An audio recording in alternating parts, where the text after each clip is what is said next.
Следващия тип на коленки са така по-универсалния тип на коленки, които стават за по-голям набор от проблеми, както за по-леки, така и за по-тежки проблеми.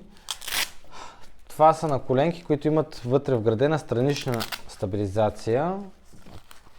В нашия вариант тук имаме два пружинни банела, които са вшити вътре в самата на коленка, са вградени. Те както могат да се огъват така, че да не блокират движението, но и много добре успяват да стабилизират самата става, ето тук в тази зона. Има рингче с анатомична форма, което стабилизира капачката евентуално при отклонение на капачката в ляво и в дясно, когато имаме нестабилност на пателата. Както и два допълнителни ластика, които успяват да компресират изцяло изделието.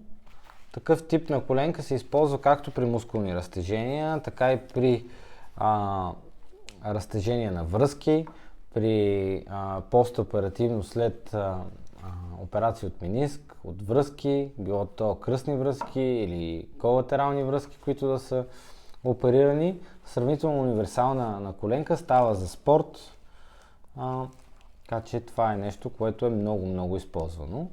Същия тип на коленка съществува и в отворен вариант, който е изключително удобен за по-пълни хора или долни крайници с по-голямо бедро, така наречените бутилковидни долни крайници, както и за по-възрастни хора, които трудно могат да се наведат да си нахлузат другата на коленка. Отворените на коленки предоставят този тип удобство. И последният най-сериозен, най-стабилен, не най-сериозен, но може би най-стабилният тип на коленка това са на коленките с вградени вътре шарнирни механизми. В нашия каталог това е на коленка екстра. В себе си тя има вградени два шарнира, двуцентрични. Изглеждат по този начин, могат да се извадат.